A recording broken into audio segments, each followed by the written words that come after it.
कहानी शुरू होती है और हम देखते हैं कि दुनिया में हर जगह पोल्यूशन फैला हुआ है और थोड़ी देर बाद आसमान की ऊंचाई से एक बैक्टीरिया नीचे गिरता है।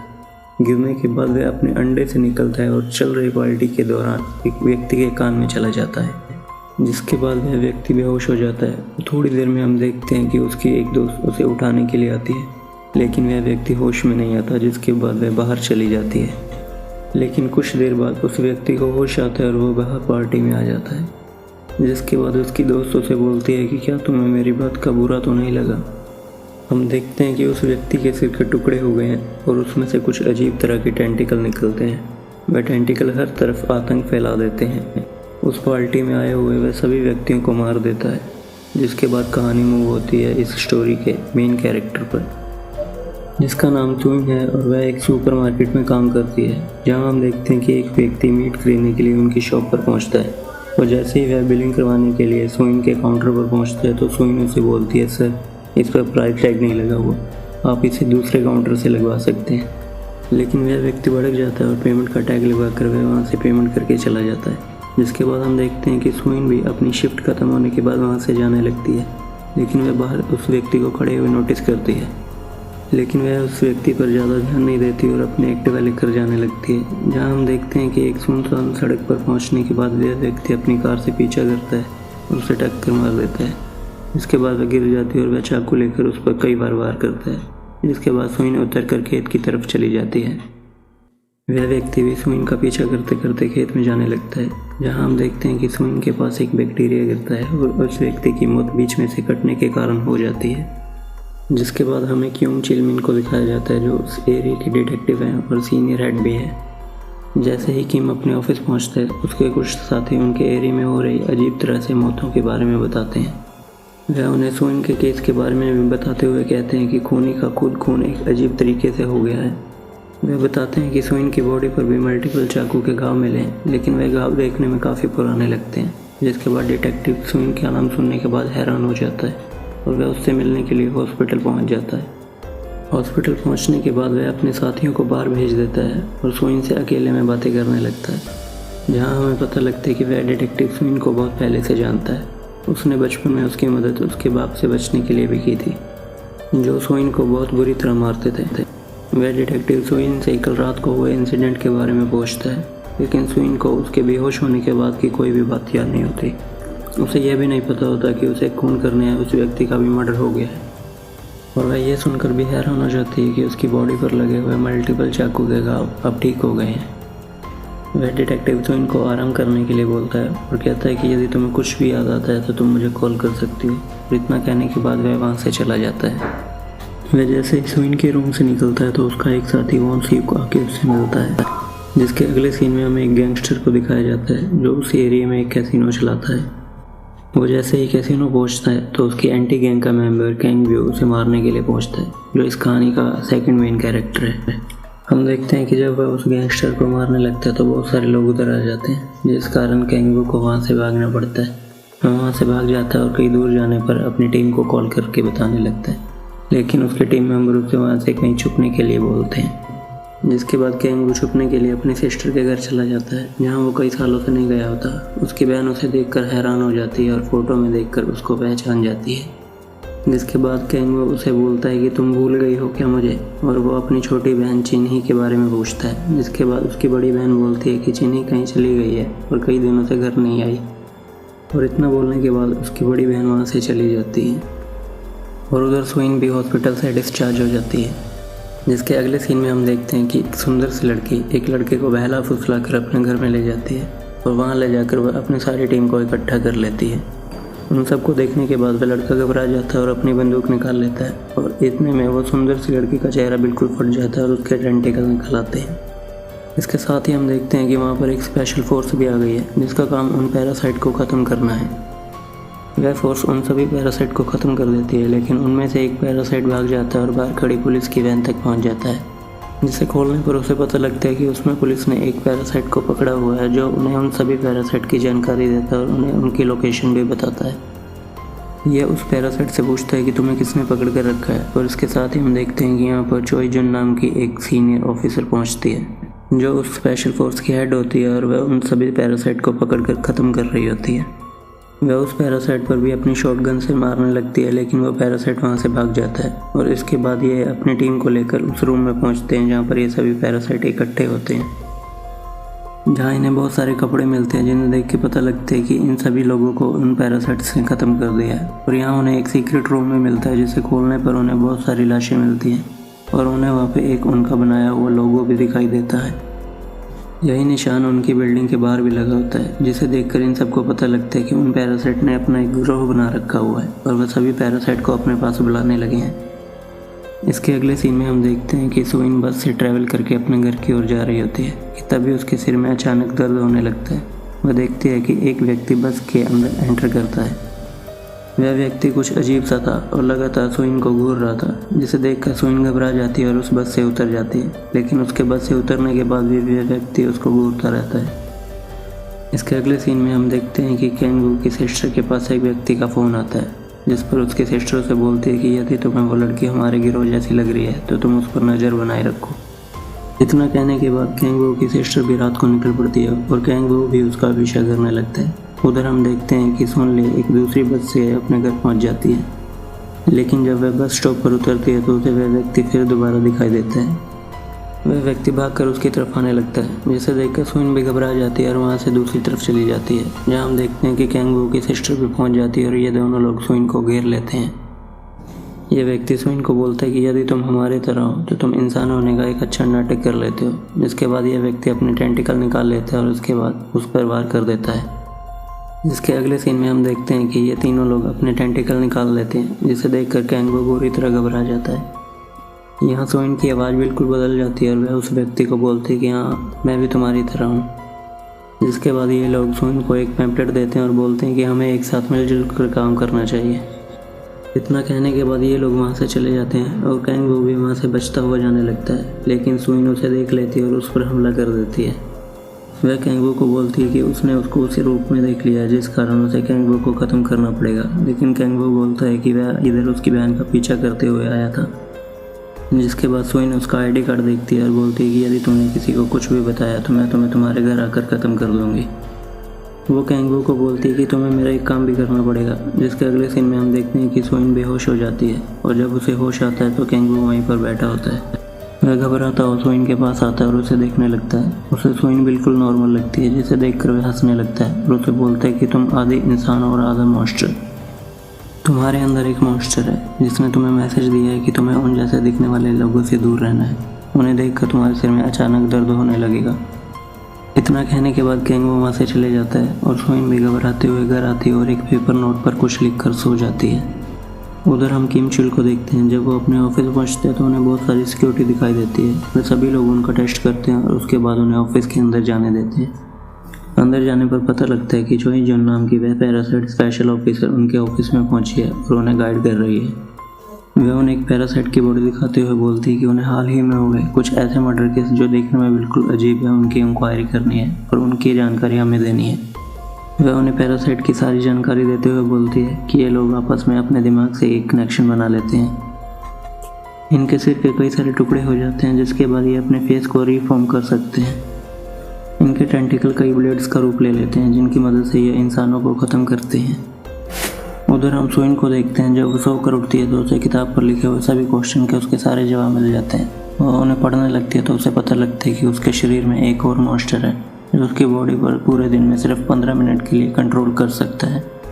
उसे पता लगता है कि जब उसके शरीर पर चाकू से हमला हुआ था और वो खेत में गिरी थी तब वो पैरासाइट उसकी बॉडी में आ गया था, लेकिन उसके शरीर में घुसने के बाद जब पैरासाइट को पता लगा कि उसके होस्ट की बॉडी पर बहुत सारे जख्म हैं तो उसका मेन फोकस उन सभी जख्मों को सही करना था, जिस कारण वह उसके दिमाग को कंट्रोल नहीं कर पाया और इसी कारण वह पूरे दिन में सिर्फ 15 मिनट के लिए उसके दिमाग पर कंट्रोल कर पाता है। उस पैरासाइट ने सोइन के मोबाइल पर एक वीडियो भी रिकॉर्ड करके भेजा था, जिसे देखने पर पता लगता है कि 15 मिनट में जब उसके दिमाग पर कंट्रोल नहीं होता तो वो पैरासाइट कैसा दिखता है। और इसके साथ ही इस सीरीज़ का फर्स्ट एपिसोड यहाँ पर ख़त्म हो जाता है।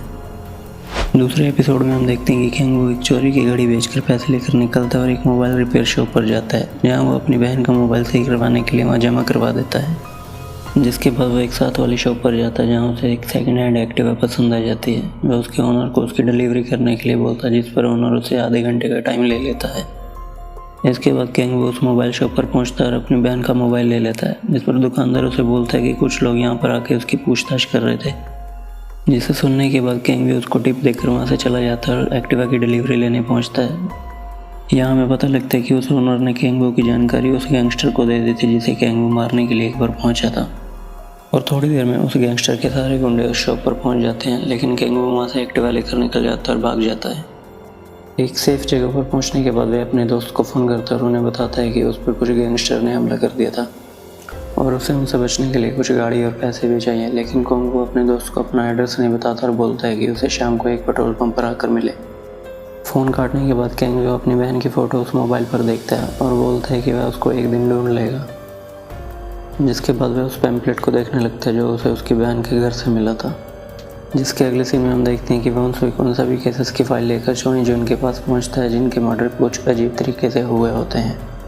वहां पहुंचने के बाद वह चोई जुन की तारीफ करते हुए बोलता है कि आपकी स्पेशल टीम बहुत अच्छा काम कर रही है और इस स्पेशल टीम में हम कैसे ज्वाइन हो सकते हैं। वह चोई जुन को इम्प्रेस करने के लिए उसकी लिखी हुई किताब को भी उसको दिखाता है और बोलता है कि उसे उसको ऑटोग्राफ उस किताब पर चाहिए क्योंकि वह उसकी आइडल है। जिसके बाद वो इनसुक अपना नंबर चोई जुन को देते हुए बोलता है कि जब भी उन्हें कोई हेल्प की ज़रूरत होगी वह मदद के लिए पहुंच जाएगा। जिसके अगले सीन में हम देखते हैं कि किम चुल उसी सुपरमार्केट में पहुंचता है जहां पर सुइन काम करती है और वह उसे बोलता है कि उसे उससे कुछ बात करनी है।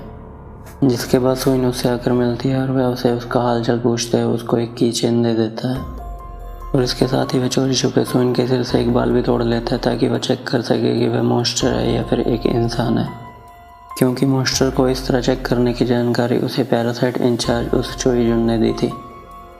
इसके बाद वह डिटेक्टिव सुइन से मिलकर वहाँ से चला जाता है। जिसके बाद हम देखते हैं कि सुइन जब अपनी शिफ्ट खत्म होने के बाद अपनी शॉप से जाने लगती है तो रास्ते में वही दोनों लोग उसका रास्ता रोक लेते हैं। वह ज़बरदस्ती उसे कार में बैठने के लिए बोलते हैं, लेकिन सुइन देखती है कि यहाँ पर बहुत सारे लोग हैं, इसलिए वो शांति से उनके कार में बैठ जाती है और उनके साथ चल देती है। जिसके बाद हम देखते हैं कि ये लोग उस कार को लेकर एक जंगल के बीचों बीच बने हुए चर्च के पास पहुंच जाते हैं और वहां पर कैंगवू भी अपने उस दोस्त से पैसे लेने के लिए पहुंचता है जिसे उसने कॉल किया होता है और पुलिस से बचने के लिए वह जंगल में छुप कर बैठ जाता है, जहां वो नोटिस करता है कि जंगल के बीच में बने हुए चर्च में बहुत सारे मॉन्स्टर घूम रहे हैं जिनमें सुइन भी पहुंची हुई है। वह सुइन को देखकर कहता है कि इस लड़की को मैंने मना किया था लेकिन ये अभी भी समझती नहीं है। जिसके अगले सीन में हम देखते हैं कि ये सभी लोग उस चर्च के अंदर जाने लगते हैं जहाँ बहुत बड़ी मीटिंग हो रही होती है और सभी मॉन्स्टर उस मीटिंग में पहुँचे होते हैं। इधर कैंगवू भी चर्च के साथ में बने हुए उस गोडाउन में जाकर देखने लगता है कि इस गोडाउन में क्या है, तो उसे पता लगता है कि यहाँ पर बहुत सारी लाशों को जमा करके रखा गया है।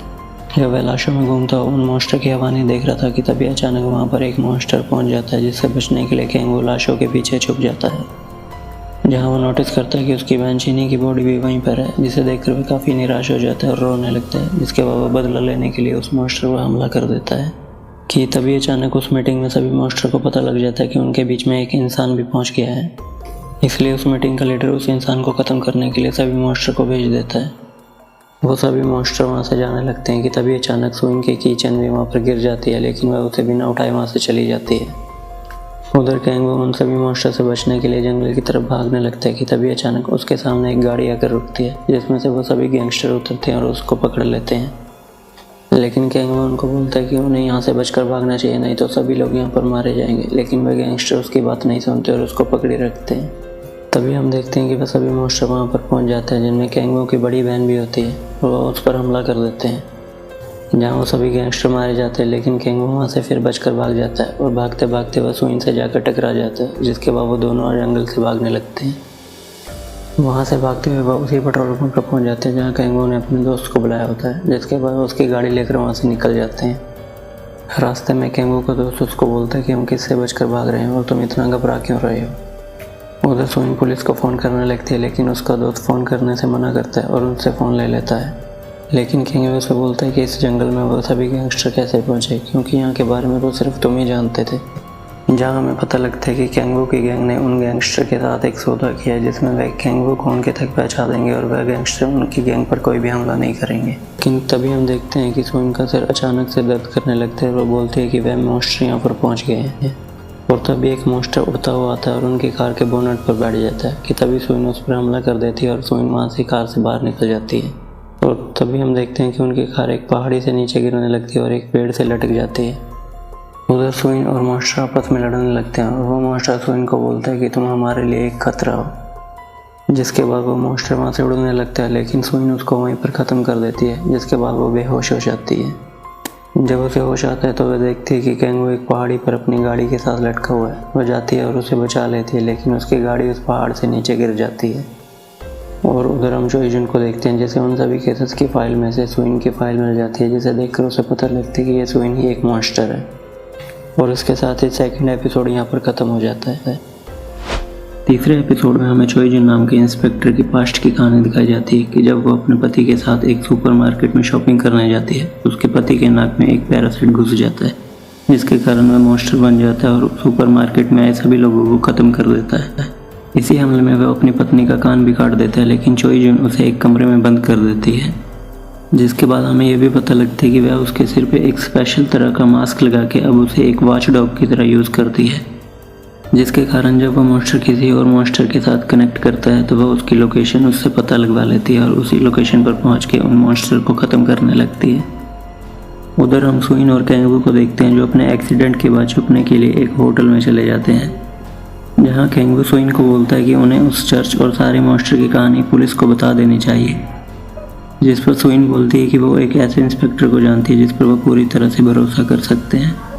इसलिए सुइन के कहने पर कैंगू डिटेक्टिव चुलमिन को कॉल करता है और उनसे मिलने की बात करता है। उधर हमें पता लगता है कि इंस्पेक्टर वॉन्सविक भी उन पैरासाइट के साथ मिला हुआ है। जब वो पैरासाइट से मिलने पहुंचता है तो वो पैरासाइट उसे अपने टेंटिकल से बना हुआ एक चाकू देता है और वह उसे बोलता है कि उसे उस वॉचडॉग को ख़त्म करना है, जिसकी मदद से इंस्पेक्टर चोई जुन उन सभी पैरासाइट को ख़त्म कर रही है। अगले सीन में हम देखते हैं कि जब कैंगू और सुइन इंस्पेक्टर चुलमिन से मिलने के लिए एक पार्क में पहुंचते हैं तो चोई जुन भी उस इंस्पेक्टर चुलमिन का पीछा करते हुए अपने वॉचडॉग के साथ उस पार्क में पहुंच जाती है। लेकिन जब सुइन उस इंस्पेक्टर चुलमिन से बातें कर रही होती है तो उस वॉचडॉग के वहाँ पहुँचने पर उसके सिर में दर्द होने लगता है, जिस कारण वह वहाँ से भागने लगते हैं। उसी समय वहाँ चोई जुन की स्पेशल फोर्स भी आ जाती है और उन्हें भागते हुआ देखकर वह सभी उनको घेर लेते हैं और सुइन को पकड़ लेते हैं, लेकिन कैंगू वहाँ से भाग जाता है। उधर हम देखते हैं कि इंस्पेक्टर वॉन्सविक भी उसी साइट पर पहुँच जाता है, लेकिन वह अंदर जाने की बजाय उस चाकू से उस वॉचडॉग को ख़त्म कर देता है, लेकिन कैंगू उसे मारता हुआ देख लेता है। उधर हम देखते हैं कि जब चोई जुन को उस वॉचडॉग के ख़त्म होने की बात पता लगती है तो वो सुइन के सिर पर उस स्पेशल मास्क को पहना देती है, जिस कारण वह उसे भी एक वॉचडॉग बना लेती है। जहाँ इंस्पेक्टर चुलमिन उसका विरोध करता है, लेकिन चोई जुन उसकी कोई भी बात नहीं मानती और सुइन को अपने साथ ले जाती है। और इसके साथ ही तीसरा एपिसोड भी यहाँ पर ख़त्म हो जाता है। फोर्थ एपिसोड में हम देखते हैं कि जब चोई जुन सुइन को पकड़कर अपने ऑफिस पहुँचती है तो उनके सीनियर्स के साथ चोई जुन की मीटिंग स्टार्ट हो जाती है, जिस मीटिंग में चुलमिन की टीम भी शामिल होती है। जिस मीटिंग में डिटेक्टिव चुलमिन बताते हैं कि सुइन एक नॉर्मल लड़की है और उसने उसका बाल भी तोड़कर चेक किया, जिस कारण उसे पता लगा है कि वह पैरासाइट नहीं है। लेकिन चोई जुन उसकी बात काटते हुए कहते हैं कि उसने खुद सुइन को पैरासाइट बनते हुए देखा, जिस कारण इस मीटिंग का रिजल्ट ये निकलता है कि उन्हें सुइन को पकड़कर हेड ऑफिस लेकर जाना है ताकि वह उस पर पूरे टेस्ट कर सकें। जिस कारण वह सुइन को ओरिजिनल ऑफिस से हेड ऑफिस की तरफ ट्रांसफर करने लगते हैं, लेकिन वॉन्सविक इस बात की जानकारी पैरासाइट लीडर को दे देता है, जहाँ हम देखते हैं कि वह पैरासाइट लीडर अब कुछ बड़ा प्लान करने लगा है। उधर हम डिटेक्टिव चुलमिन को देखते हैं जो कैंगू को पकड़ लेता है और सुइन को छुड़वाने के लिए अपने साथ एक टीम बना लेता है। वह कैंगू को उस ऑफिस में भेजता है जहाँ पर सुइन को पकड़ कर रखा होता है और उससे बोलता है कि सुइन को उस ऑफिस से ट्रांसफ़र होने से पहले निकाल लेना चाहिए। लेकिन जब कैंगू उस ऑफिस में पहुँचता है तो वो देखता है कि चोई जुन भी उस ऑफिस में आ जाती है, जिस कारण वो कैंगू को उस वैन के साथ एक गार्ड के रूप में भेज देते हैं। और जब वो लोग रूट नंबर 39 से जा रहे होते हैं तो वह सभी पैरासाइट उन पर हमला कर देते हैं, जिस हमले से बचाने के लिए कैंगू सुइन को उस वैन से निकाल लेता है और गाड़ी में बिठाकर वहाँ से जाने लगता है। जहाँ हम देखते हैं कि वॉन्सविक भी उनका पीछा करने के लिए डिटेक्टिव चुलमिन को अपनी गाड़ी में बिठा लेता है, लेकिन वह आधे रास्ते जाकर उस गाड़ी को दूसरी तरफ मोड़ लेता है। उधर वॉन्सविक से बचकर जाते समय सुइन का सिर थोड़ी दूर आगे जाने पर दर्द करने लगता है, जिस पर उसे पता लगता है कि इस एरिया में ज़्यादा पैरासाइट है। जिस पर वो कैंगू को बोलते हैं कि डिटेक्टिव चुलमिन किसी खतरे में, जिस कारण वह उसकी गाड़ी से उतर जाती है और वॉन्सविक को पीछा करने के लिए उस तरफ भागने लगती है। लेकिन वॉन्सविक इंस्पेक्टर चुलमिन को उस पैरासाइट लीडर के पास ले जाता है, जहाँ वो पैरासाइट लीडर इंस्पेक्टर चुलमिन का सिर काट देता है और उसकी बॉडी पर अपना कब्जा कर लेता है। और सुइन वहाँ पर उसी समय पहुँच जाती है और उस पैरासाइट लीडर से लड़ने लगती है, लेकिन कैंगू अपनी गाड़ी लेकर पहुँच जाता है और सुइन को लेकर दूसरी तरफ भाग जाता है। और इसके साथ ही फोर्थ एपिसोड यहाँ ख़त्म हो जाता है। फिफ्थ एपिसोड में हमें कैंगू की छोटी सिस्टर चीनी के बारे में बताया जाता है और हमें पता लगता है कि उसको उसकी बड़ी बहन ने उस पैरासाइट लीडर के साथ मिलकर मारा है। नेक्स्ट सीन में हम देखते हैं कि केंगो और सोइन वहाँ से बचकर भाग जाते हैं, जिसके बाद केंगो अपने दोस्त को फ़ोन करता है और उसको बोलता है कि उसको उसके घर पर कुछ दिन के लिए रहना है, जिस पर केंगो का दोस्त उसको घर की लोकेशन शेयर कर देता है। लेकिन ये लोकेशन केंगो की बड़ी बहन को भी पता लग जाती है क्योंकि उसने उसका फ़ोन हैक किया होता है। अपने दोस्त के घर पहुंचने पर केंगो सोइन को बोलता है कि उन्हें यहाँ से बचकर कहीं दूर भाग जाना चाहिए, लेकिन सोइन केंगो को मना करते हुए बोलते कि वह यहाँ से कहीं नहीं जाएगी क्योंकि उसे अभी अपने अंकल की मौत का बदला लेना है। जिस कारण वह चोइजुन को फ़ोन करते हुए कहती है कि उनकी टीम में बैठा एक चुलमिन नाम का इंस्पेक्टर नकली है, क्योंकि असली चुलमिन को उस पैरासाइट ने ख़त्म कर दिया और वह उनकी टीम में चुलमिन का रूप लेकर आ गया है। जिस पर चोइजुन उसे मना करते हुए बोलते हैं कि वह अपनी कस्टडी से भागे हुए पैरासाइट पर कैसे भरोसा कर सकती है। वह सोइन को एक बार मिलने के लिए बोलती है, जिस पर सोइन उसे एक कैफ़े का एड्रेस देती है और वहाँ पर पहुँच जाती है। जब चोइजुन उस कैफ़े में पहुँचती है तो उसे पता लगता है कि सोइन उस कैफ़े की छत पर है और जब वो छत पर जाती है तो सोइन उसे बताती है कि उस पैरासाइट ने चुलमिन को उसकी आंखों के सामने ख़त्म किया था। लेकिन चोइजुन के साथ उसके कुछ टीम मेंबर भी आए होते हैं ताकि वह सोइन को पकड़ सकें, लेकिन वह जब सोइन को पकड़ने लगते हैं तो सोइन के अंदर छुपे हुए उस मॉन्स्टर की मदद से वह वहाँ से भाग जाती है। जिस पर चोइजुन अपने टीम मेंबर के साथ उसका पीछा करने लगती हैं, लेकिन उसी समय वहाँ पर केंगो आ जाता है और वह उसको गाड़ी में लेकर चला जाता है। नेक्स्ट सीन में हम देखते हैं कि केंगो की बड़ी बहन भी उसके दोस्त के घर पहुंच जाती है और जब केंगो उस सोइन को लेकर उस घर में पहुंचता है तो वह उस पर हमला कर देती है, जिस हमले में केंगो का दोस्त मारा जाता है और ये दोनों वहाँ से बचकर भाग जाते हैं। उधर चुलमिन के बेस में पैरासाइट चोइजुन के पास पहुंचता है और उसे बताता है कि एक जगह पर काफ़ी सारे पैरासाइट इकट्ठे हो रहे हैं, लेकिन चोइजुन को उस पर शक होता है। लेकिन उसके साथ ही उसका टीम मेंबर भी वही खबर लेकर आता है, जिस कारण चोइजुन उस जगह पर जाने के लिए तैयार हो जाती है और इसके साथ सोइन भी चोइजुन को फ़ोन करते हुए मना करते हैं कि उसे उस जगह पर नहीं जाना चाहिए। यह उन पैरासाइट का एक बड़ा प्लान है ताकि वह उस पूरी फोर्स को ख़त्म कर सके। लेकिन चोइजुन उसकी बात नहीं मानती और अपनी टीम के साथ साथ वह चुलमिन और वांगसुक को लेकर उस जगह पर पहुंच जाती है जहां बहुत सारे पैरासाइट होते हैं और ये पूरी फोर्स उनको ख़त्म करने लगती है और जो पैरासाइट वहां से भागने लगते हैं उनको पैरासाइट लीडर ख़त्म करने लगता है। और इसी समय केंगो की बड़ी बहन वहाँ पहुँच जाती है और वह पैरासाइट लीडर को इस रूप में देखकर हैरान हो जाती है, जहाँ केंगो भी यह जानकर हैरान हो जाता है कि वह पैरासाइट लीडर उन मॉन्स्टर को क्यों ख़त्म कर रहा है। जिसके साथ ही वह कहता है कि शायद वह पैरासाइट लीडर कुछ बड़ा प्लान कर रहा है और हाल ही में होने वाले ईडीएम फेस्टिवल में जहाँ पर सिटी मेयर भी पहुँचने वाले वह कुछ बड़ा करना चाहता है। और उसके साथ ही 5th एपिसोड खत्म हो जाता है। इसके आखिरी एपिसोड में हम देखते हैं कि चुलमिन के बेस में पैरासाइट एक प्रेस कॉन्फ्रेंस के दौरान सोइन और केंगो की बड़ी बहन की आइडेंटिटी रिवील कर देता है और बोलता है कि ये एक पैरासाइट है और इनके बारे में पूरी जानकारी आम लोगों को रखनी चाहिए। जिसके बाद केंगो की बड़ी बहन सोइन को फ़ोन करती है और मिलने के लिए गार्डन में बुलाती है।